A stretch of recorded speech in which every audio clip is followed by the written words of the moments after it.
Olá, paz seja com todas, amém, glória a Deus, aleluia.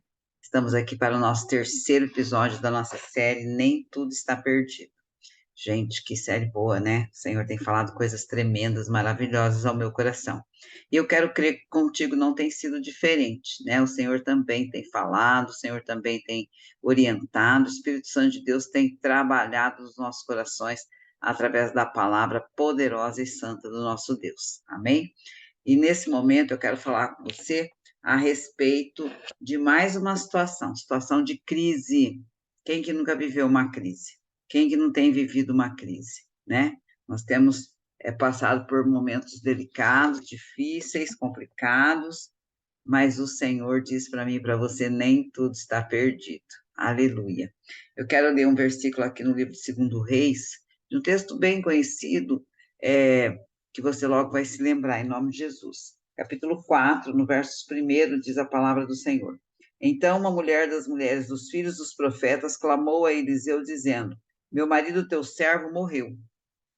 E tu sabes que o teu servo temia o Senhor Jeová, e veio o credor para levar os meus 2 filhos para serem seus escravos. Olha que situação, amadas. Olha que crise terrível, né? A mulher ficou viúva, o maridão, em vez de deixar uma boa herança, né? Uma boa pensão, um sustento, deixou nada. Deixou dívida, deixou problema, deixou crise, né? E ela ficou desesperada. 2 filhos, viúva, né? Com certeza os filhos adolescentes, porque não eram ainda homens para o sustento da casa, para ser o esteio da casa, né? Eram homens, eram meninos, eram jovenzinhos, né? E ela ficou com esses 2 filhos e o marido só deixou dívida para ela. E aí ela foi até o profeta, né? Foi até o profeta e contou a história. Meu esposo morreu, me deixou 2 filhos, me deixou dívidas, e ele era um homem temente a Deus.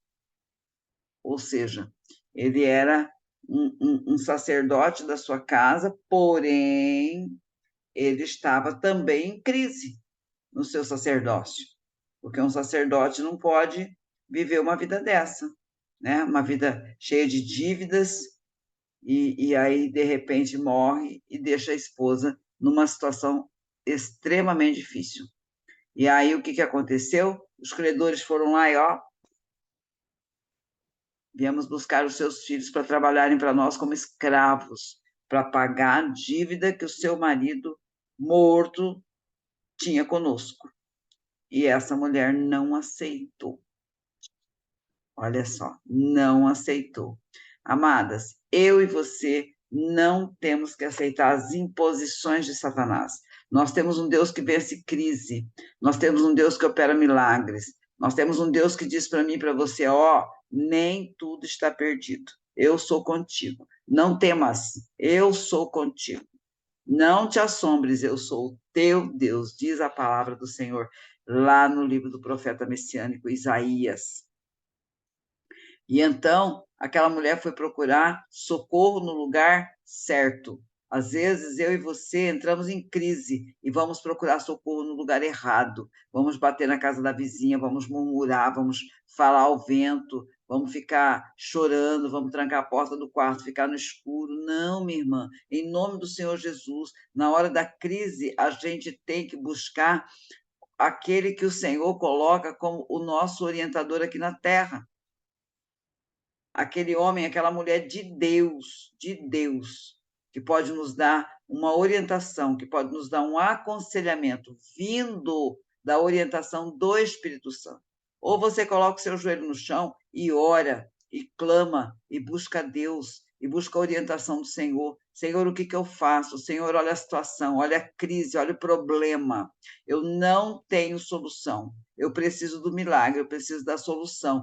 O Senhor diz para mim, através do teu Espírito Santo, que nem tudo está perdido, porque eu estou no teu caminho, eu estou te seguindo, eu estou te buscando, eu tenho me consertado dos meus caminhos tortuosos, eu tenho saído do caminho mal, do caminho ruim, eu tenho entrado para o caminho da retidão, da santidade, eu tenho buscado o Todo-Poderoso, eu tenho me entregado diante dos teus pés e eu tenho colocado os meus problemas aos pés da cruz.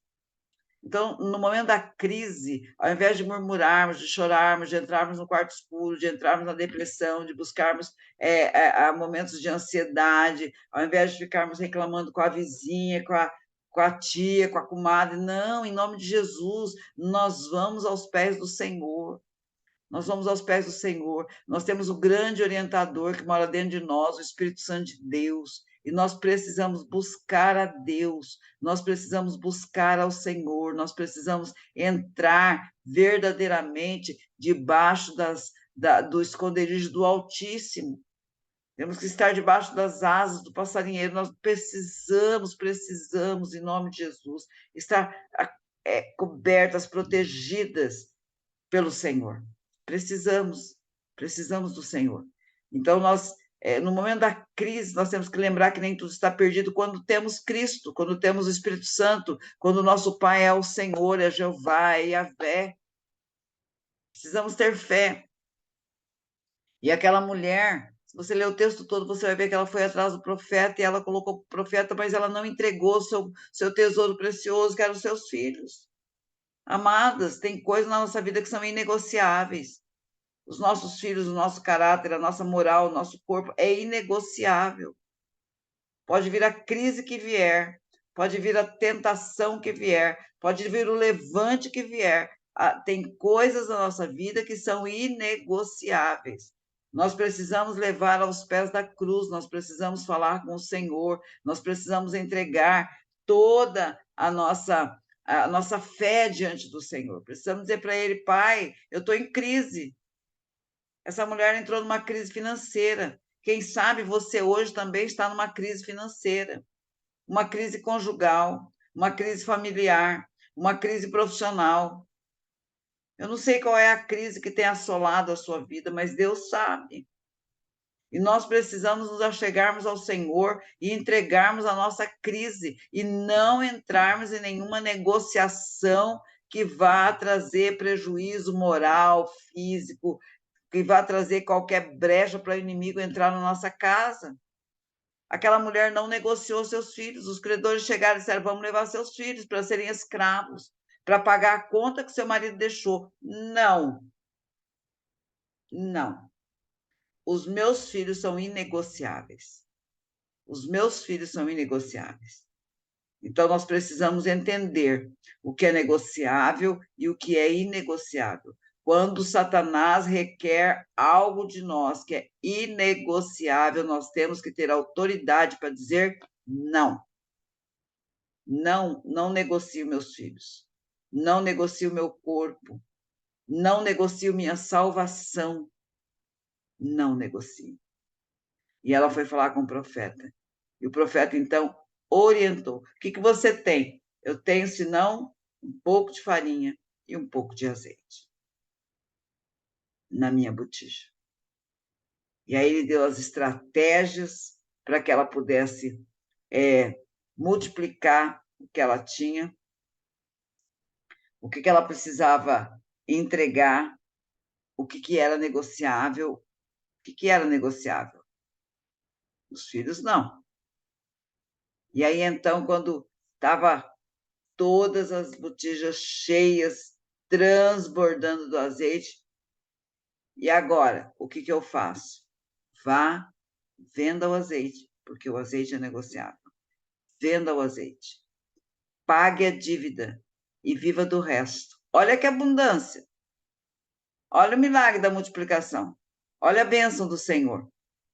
A orientação que o profeta deu para ela foi para que ela trabalhasse aquele azeite debaixo da unção milagrosa do Senhor. E quando cessaram as vasilhas, quando cessaram as botijas, então ele disse, agora vá, venda o azeite, paga a dívida e vivei do resto. Então ela tinha muito azeite. Ela teve muito produto negociável. Ela teve a bênção, o milagre da multiplicação na vida dela, sabe por quê? Porque ela não chorou, ela não murmurou, ela não se abateu, ela não foi atrás de ficar trancada no quarto, ela não negociou o seu tesouro, aquilo que era inegociável, que eram os seus filhos, ela não entregou os seus filhos à escravidão. Não, ela foi atrás do profeta. Eu e você temos o Espírito Santo, eu e você temos o pastor da nossa igreja, eu e você temos uma intercessora, eu e você temos uma pessoa confiável, um homem, uma mulher de oração, que pode nos orientar, que pode estar conosco, que pode dizer para mim e para você, nem tudo está perdido, você tem Deus na sua vida, você não deve negociar nada que seja inegociável. Coloca nas mãos do Senhor, e o Senhor vai operar o milagre, porque diante de Deus nem tudo está perdido. Diante de Deus nada está perdido, amado. Diante de Deus tudo tem solução. Diante de Deus nem a morte pode prevalecer, como a gente já viu ontem. Olha só. E aí, aquela mulher não somente pagou a dívida, não somente não negociou seus filhos, livrou seus filhos da escravidão, mas teve uma vida tranquila, abundante. Vivei do resto. Ou seja, o que sobrar vai dar para você viver com seus filhos tranquilamente. Aleluia. Olha só, o que faz uma atitude correta, né? Se ela tivesse murmurado, se ela tivesse negociado o inegociável, se ela tivesse se trancado num quarto de depressão, se ela não tivesse buscado a pessoa certa, poderia ter aquela crise ter acabado com a vida dela, acabado com a vida dos seus filhos, né? Já estava viúva, já tinha um sofrimento, já estava endividada, ia ficar sem os filhos, ia acabar com tudo. Mas chegou o momento em que o Senhor disse: nem tudo está perdido, eu sou contigo. Aleluia. Minha irmã, em nome de Jesus, coloquemos a nossa crise hoje diante daquele que tudo pode, porque nem tudo está perdido. Coloquemos a nossa situação, né? Como eu já disse, eu não sei qual é a sua crise. Pode ser como dessa mulher, uma crise financeira, dívidas, endividamento dos quais você nem sabia que tinha. De repente, pode ser uma crise conjugal, uma crise familiar, uma crise profissional, uma crise no teu trabalho, uma crise no meio da parentela. A crise que nós vivemos no Brasil hoje tem atingido muitas pessoas. Mas eu quero dizer para você que o Senhor, ele coloca as tuas mãos sobrenaturais sobre a nossa vida. E ele opera o milagre que nós precisamos, porque nem tudo está perdido. Com a mão poderosa do Senhor sobre a nossa vida, nada está perdido. Amém? Minha querida, um beijo no seu coração. Deus te abençoe de uma forma sobrenatural, poderosa, em nome de Jesus. E amanhã nós temos mais coisas aqui. Eu vou esperar por você, em nome de Jesus. Deus te abençoe para a glória do Senhor. Amém, Jesus. Glória a Deus.